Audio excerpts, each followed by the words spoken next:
Investors and traders, welcome to the channel Market Chart Pattern. Today we are going to take a look at the chart which is actually coming from the St. Louis Fed, which is part of the Federal Reserve System. It is something a little bit different which we are doing to the normal market analysis that we do, but I think I will begin to incorporate this kind of information as well. It's really good education. So what we are looking at is the chart of St. Louis Fed Financial Stress Index. So what is a financial stress index? We're going to take a look at the description which is provided by the Federal Reserve here. So what they have done is they have constructed an index which is not seasonally adjusted. The frequency is weekly, ending every Friday, and it measures the degree of financial stress in the markets and is constructed from 18 weekly data series, which include 7 interest rate series, 6 yield spreads, and 5 other indicators. Each of these variables captures some aspect of financial stress. Accordingly, as the level of financial stress in the economy changes, the data series are likely to move together. How to use the index? The average value of the index, which begins in late 1993, is designed to be zero.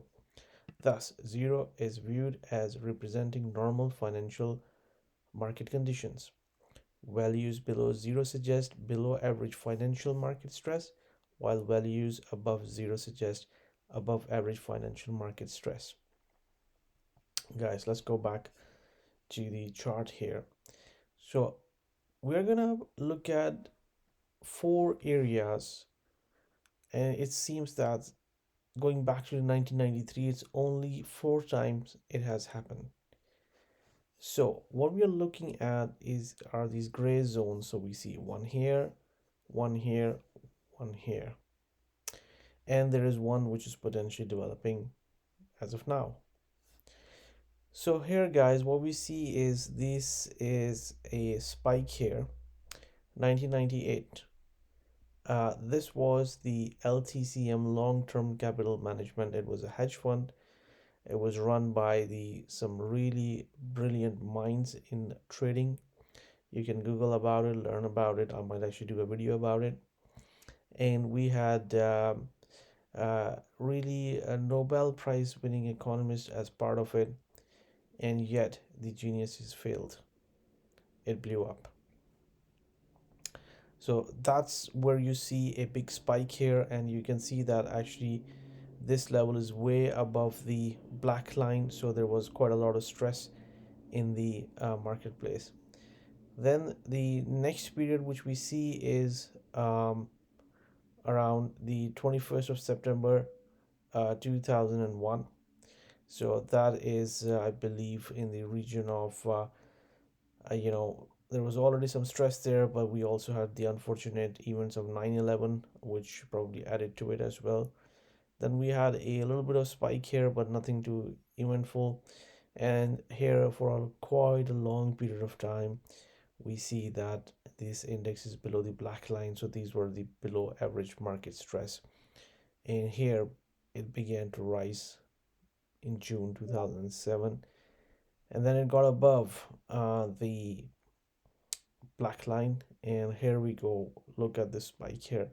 So that was a period of the great financial crisis, and look at the amount of stress in the financial markets back then.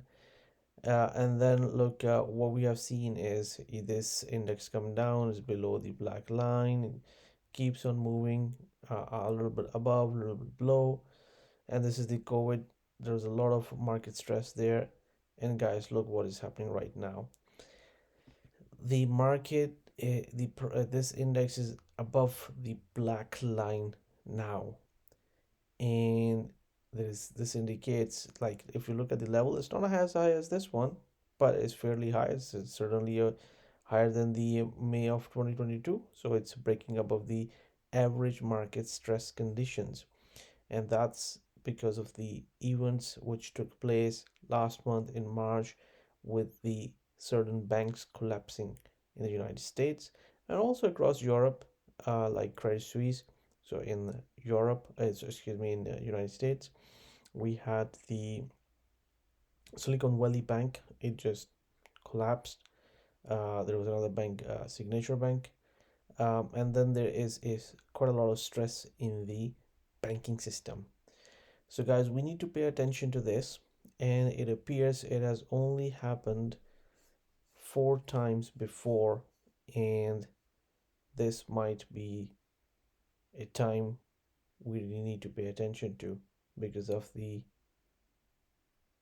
stress in the financial system. Now, the Federal Reserve, they have done, something quite good. In the sense, they have provided liquidity into the market. And what they have done is essentially banks like Silicon Valley Bank, they were holding a lot of treasury bonds, and over the course of last year, the Federal Reserve has raised interest rates so high that the bond prices have come down a lot, and which means that these banks were marking their assets mark to market, and if they bought it at a higher price, marking it to a lower price, they were actually making a loss on the paper. So actually on the balance sheet, those assets were valued at a lower price. So what the Federal Reserve have come and done is basically there's a name for that program.